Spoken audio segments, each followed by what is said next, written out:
Just about myself a little bit. So, Iven Mareels, I studied engineering.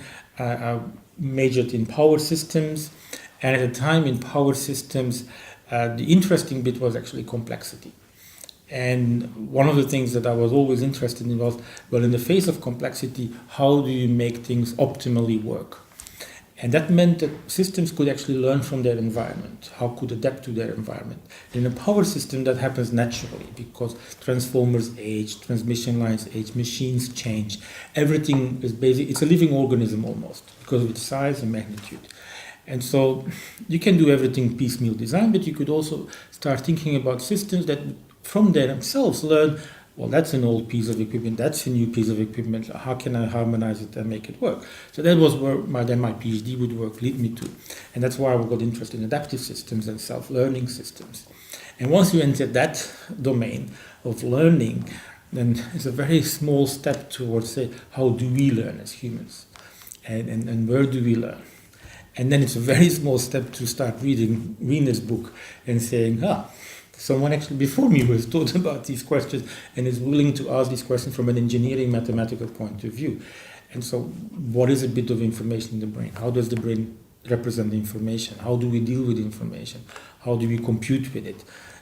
And asking those questions in a way, because there is nothing that learns better than a human, at least that we know of. So that's why learning and seeing how that behavior can be transmitted into and embedded into a machine that then helps us as humans to live better. That was kind of the driving motivation for myself. And Wiener was there before me, a long time before me. And his work was basically, cybernetics. That was what he termed, and that's what he was interested in. He was really interested how do animals, how does human behavior come out of the structure of the brain, how it's a kind of, not a deterministic, but a machine viewpoint of what learning is. So bringing it back to elementary building blocks of how you can, and understanding those building blocks in the brain, of attention span, computation, representation, communication. Once you understand that, you can start seeing, well, learning must be a consequence of that, and then you can start working with it. And so that's why I started reading his work and being very interested in his work, so that I could apply it into real practical problems like a power system. I have never got there yet, but we're working on it.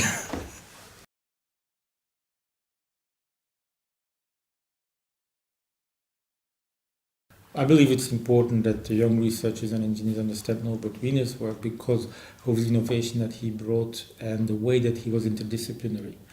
And Norbert in his day, together with von Neumann, together with some people from psychology, really wanted to understand how engineering and biology could actually work together.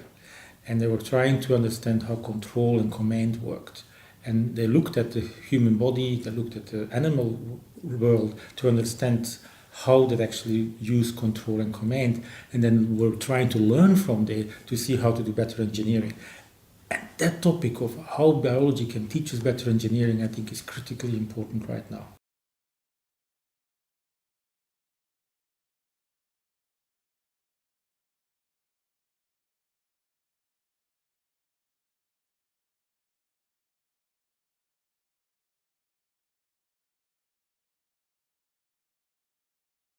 So, as you point out, neural engineering is a very important topic for engineering here at the University of Melbourne. It's getting more and more importance worldwide.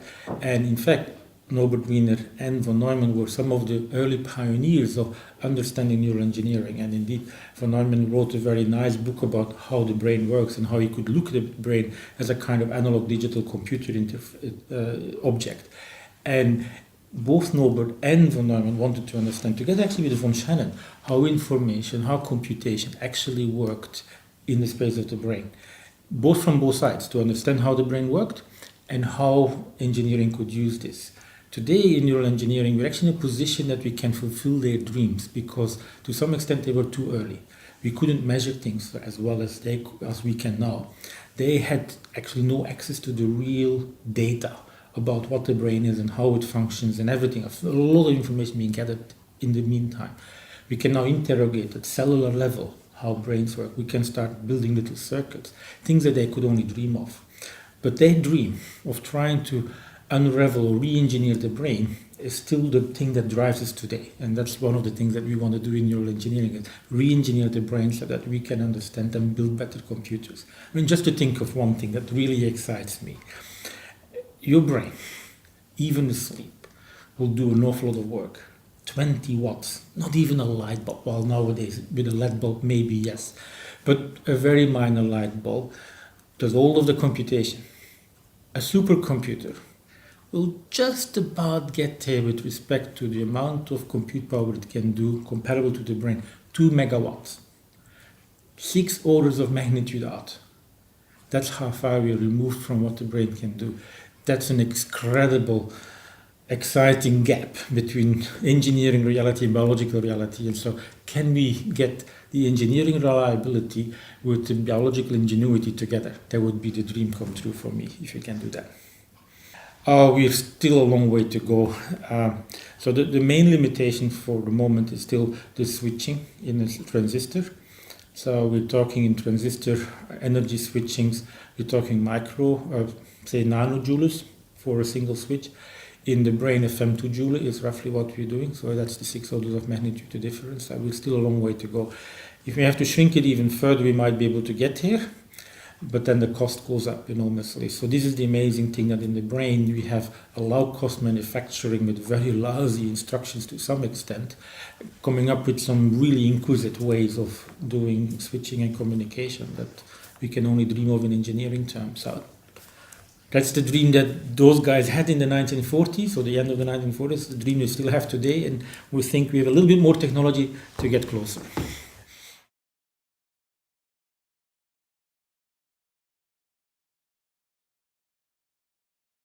Yeah, so at the day, Norbert was really very much ahead of his time. When we think about the type of problems he was working on, so where he's famous for the Wiener filtering theory, he approached the problem of filtering, of understanding what information lies behind the measurement in a very clever way, using Fourier analysis, using infinite dimensional system theory.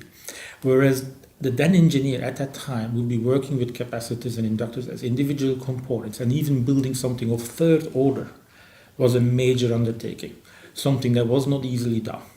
And you needed a lot of hard work to be able to do that properly. So on the one side, building things took a lot of space, a lot of time, very simple components, highly complex from that point of view, but nothing of complexity compared to what Norbert Wiener was willing to contemplate. So he jumped, just said, that's all practical problems. Let me look at the problem as it really is. Do it infinite dimensional, do it at once, do it well, and then see everything else as an approximation of the reality, of this optimality, basically, that he formulated. Yeah, that's amazing. I think that is really a lot. And same thing with Shannon. Those 3 guys, Shannon, von Neumann, Norbert, but Norbert in particular, willing to leap out in front and say, forget about all this clutter of practicalities. Let's solve the problem really, and then try to find out how we can get there. And he did that. He did it every time and time again. He used the mathematics to pose the problem neatly, then solve it, present a solution, and then also went the next step to say, how can I go from this ideal solution to something that's practical? And now he knew why it was working. He could tell why that solution worked and that didn't work, because one was a good approximation, the other one was a bad approximation of his theory. So that was absolutely amazing. And I think we all should learn from that the abstraction should be able to get away from the practical limitations and focus just on the essential. And once the essential is understood, we can then put the practicalities back in. And he did that intuitively almost.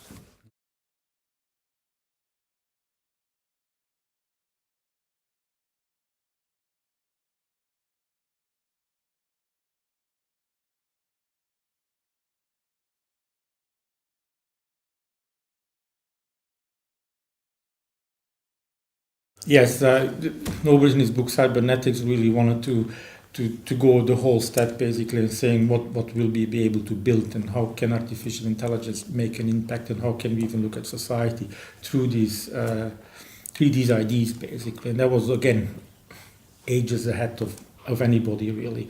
Most people didn't want to go there at all, but he had no inhibition in a way. There was nothing that was too difficult for him. He just went for it. And what he didn't know, he would read or look up or talk to the best people in the world. That's the way he was, basically. And so he brought all these theories together and started to try, how can I make a theory of everything work? And that's really what he was about with the cybernetics, really. Quite amazing.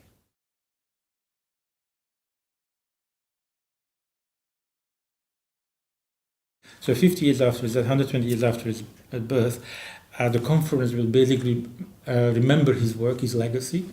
And at this point in time, I think it's very timely because a lot of the things that Norbert wanted to be able to do and was thinking about can actually find reality now. And so going back over the groundwork that he has done, the ideas he had put forward, and allowing us to reflect on that and see where we got to and where the gaps are. He made some amazing statements. So one thing he said at one stage was that without an information theory for feedback, we only address the trivial problems. It's only just recently that people in the control theory have come to grips with asking even the question in that space, which he posed 50 years ago. And he had the audacity to say we only would be solving trivial problems. I mean, it's quite amazing. But just now we're starting to understand how important that statement was. And I think for us to go and reflect on it and see what the actual legacy was is important. And I think that the conference will be able to do that, put him in the right daylight, put us what we have established, so how far we have gone towards his dreams, and where we're still falling short. Because still a bit of work to be done there, I think.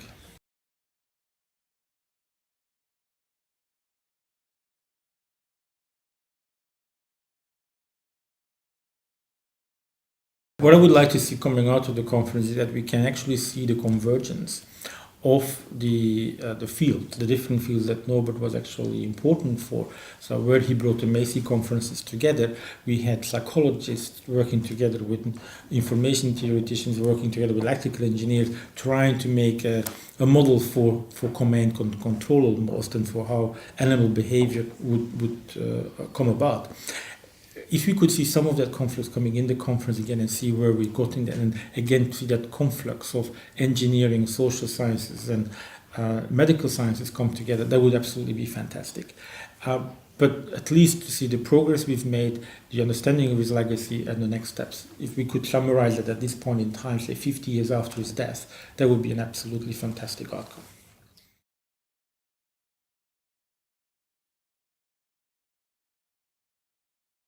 So one of the great challenges in the world, or the things that you hear talking about for the moment, is what we call the Internet of Things. In Europe, people talk about cyber-physical reality or cyber-physical spaces. To some extent, you want to have a network of things around you that you are actually not aware of that they are there, but they are there to help you living your daily life. And we see a little bit of that happening in the way our mobile phone can react to our space, to our place where we are, to the way we ask questions. It may remember that at lunchtime we normally have lunch. We may be walking on the street and may suggest a good restaurant around the corner to us. That type of interaction, very simple. But you can drive this much further. We can all be, our mobile phones, all of us can actually become sensors that can interact with each other. And that whole system around you has to behave in a manner appropriate to you as individual, so you can interact with it in such a way that you're actually not aware of it and that you find it natural. And those two things are difficult for computers. Natural behavior and unawareness for yourself, so that it's totally natural to you, are not part yet of computer way. When you hear a voice out of a computer, it still sounds funny. If they ask questions or they give answers, it still doesn't sound quite natural. It doesn't take you long to figure out that you're talking to a computer, normally. And the Turing Award has still not been awarded. So the next step in a way of how we interact with our environment and to optimize our environment around us will require something like an Internet of Things. Everybody seems to think that way. In order to make that work, at that level of complexity, we need cybernetics to work really well. And that's basically why Wiener's theory was so much ahead of his time. and why it's still very important to ask those type of questions, to deal with complexity in a controlled environment. And that was basically what Wiener was all about.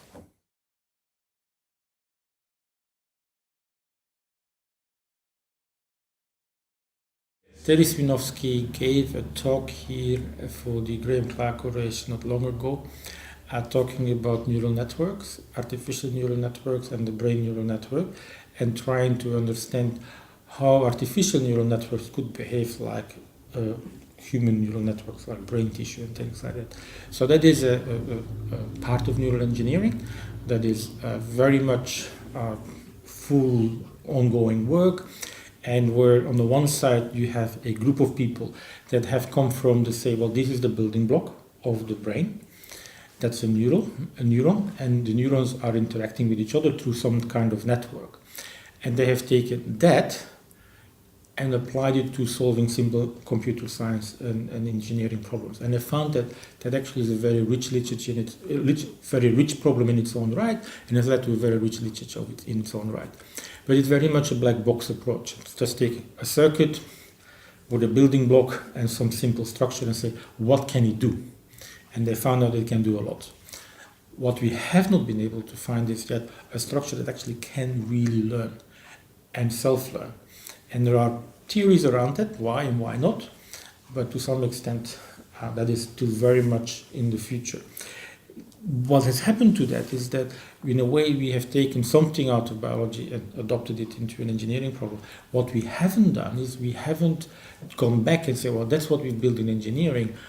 What does it actually tell us about the biology? And we haven't closed the loop. And I think that is the next step that Terry is also asking himself is, can we actually now say something to the biologist about what we think this part of the brain is doing and why it should be doing that? And then let's see whether there's not a feedback mechanism that can teach each other something new. And that's really where I think neuroengineering is going to go for. Well, I can give you a simple example of why reverse engineering the brain is very important and very interesting. Take a simple question. We are humans, we hear sound. You can hear the sound whether it's from the back of your head or front, left or right. Roughly a person will resolve sound direction to within 2 degrees. You've got 20 centimeters between the two ears, right? If you want to be able to resolve something within 2 degrees with a normal wavelength of sound and everything, you would have an antenna 22 meters wide. Order of magnitude wrong. So what went wrong in our answer? Our answer, engineering, is based on a linear theory. The brain is a totally non-linear object. It uses the shape of your nose, the shape of your ears, the fact that your head is not symmetric, in order to be able to know what is back and what is front, what is left and what is right. Things that we never use in our signal processing. We would never think of these type of non-linear elements to bring them to bear. The brain does it automatically. So it actually learned non-linear objects, where in sound itself is a totally linear object. So all our theories are approached on the linear physics that is sound. Adiabatic transformation of the ear, that's what is sound. It's a total linear approach. Yet it's non-linear signal processing that gives you the sound direction, quality that you could achieve with the head. So that's why reverse engineering the brain, just that little part of the circuitry of how it uses the ears and the coordination between the ears to find sound direction, would actually help already engineering to do much better job in saying, taking the density of telephones, mobile phones, from what it is now to 10 times, to 100 times better than that, what it is now. Now that's a lot of money worth. So it's worth reverse engineering the brain just for that.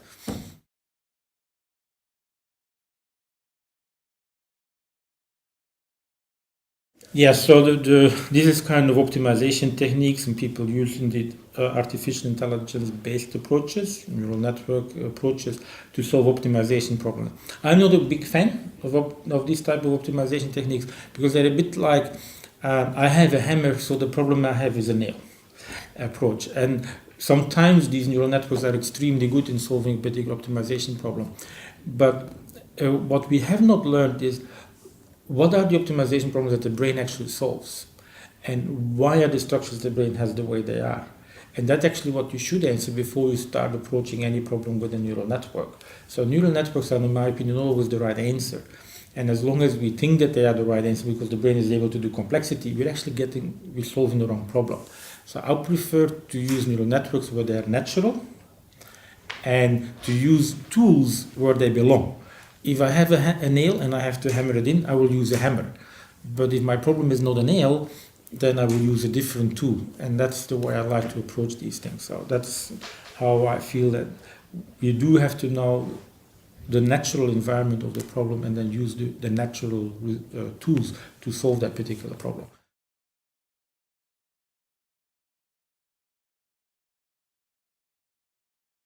So systems biology is a very big topic.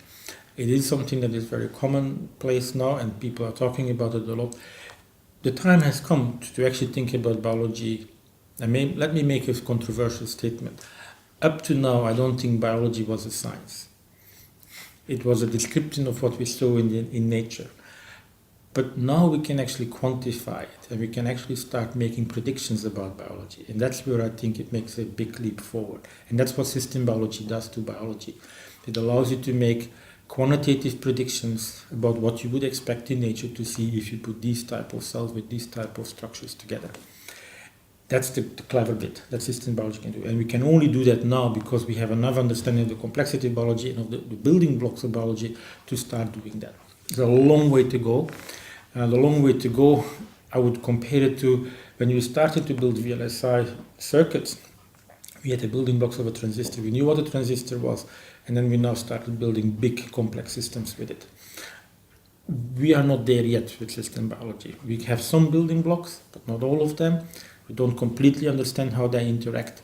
But once we do that, we could actually write a computer-aided design mechanism, if you like, program, that would allow us to build with biological blocks, and integrate them with electronic circuits, mechanical devices, and use biology just as we now use physics as a part of engineering design.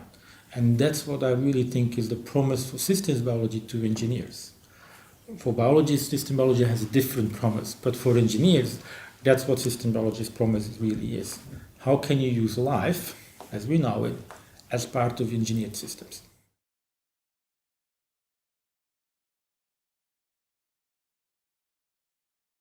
Machine learning and learning in general are very interesting topics for the moment in computer science.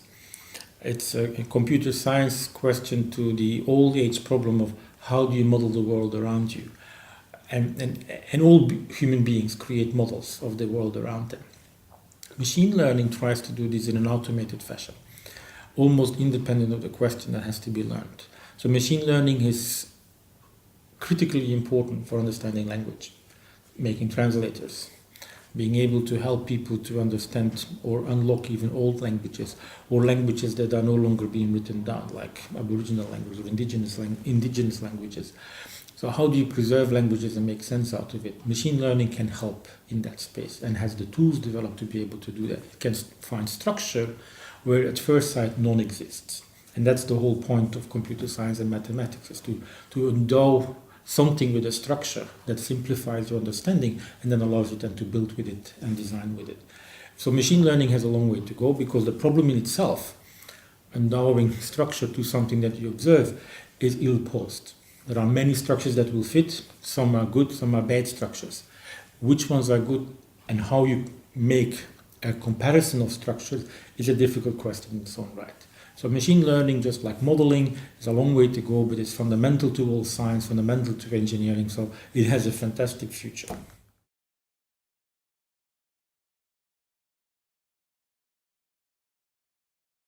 So the question, how does Norbert Wiener's work interact with machine learning and artificial intelligence? Well, to some extent, Wiener was interested in artificial intelligence, as well as just in intelligence in its own right. And he wanted to understand intelligence, the way it happened, and then to indeed being able to build it. So in that sense, artificial intelligence is a consequence of some of the thinking that Norbert Wiener had, but then applied in a computer science direction. And in fact, you can see that Norbert Wiener's ideas and the Macy conference's ideas have completely independent pathways almost in psychology, in computer science, in systems engineering and engineering in general. And people have developed the ideas almost independently for a long period of time. And they've lost the insight that Norbert had at the time, that in fact going forward in one direction was losing something because you weren't informed by the other parts. And so bringing them together again and understanding that artificial intelligence and machine learning is a fantastic computer science tool, but to get its real potential, it has to talk again to psychology, it has to again to talk to biology before it can get there, where it really has to be. And I think that's part what Norbert's legacy was to us, which we have forgotten, and hopefully that we get back to it.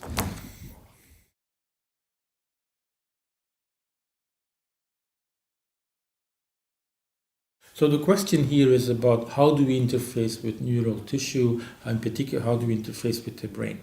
So the simple mechanism that we are for the moment using is essentially electrical stimulation. We use electrodes that create pulses, charge pulses basically, and due to that we generate an avalanche of pulses in the brain through the axons. Perfectly legitimate way of exciting a particular axon structure, but it's not the only mechanism. You can also get a reaction inside an axon because of heat, and you can do it chemically as well. And in fact, chemically is what normally happens inside the body itself. It's the pulse with which it gets excited. So you have three different mechanisms. For the moment, heat we can't localize enough. Light we could, but light then gives a similar effect as the electrical stimulation.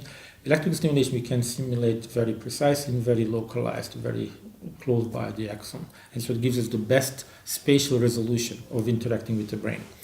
How we actually interact with the brain, I don't think is that important, because the brain has an incredible ability to understand signals. And even if it's an artificial signal, the brain will figure out what actually it can do with it. And so, in some sense, when you look at the cochlea, that's a brain interface for the hearing, we know that what we send into the brain is extremely primitive. And yet, people with a lot of training can figure out things that we don't believe are actually part of our signal. And an example I give you, there's a concert pianist right now playing concert piano at the highest level using a cochlear implant. Most people can't even distinguish the difference between two adjacent notes on the piano with a cochlear implant. But his brain has been able to do much better than that. He can divide the two notes in 16 parts because of training. We don't know how the signal is there, but somehow the brain figures it out. So, in other words, the brain has learned to interact with a very lousy interface that we have created and given it instead of a natural ear. In the same way, whatever interface we'll have, it will be for the moment primitive, because the brain density is much higher than what we can actually build as electrode stimulation, but it will figure out how to interact with it. And so that's where I'm relying on the way that the biology will come our way as much as engineering will go its way. And I think that's why the technology in itself is not that critically important. But to be able to interact with the brain is the important bit.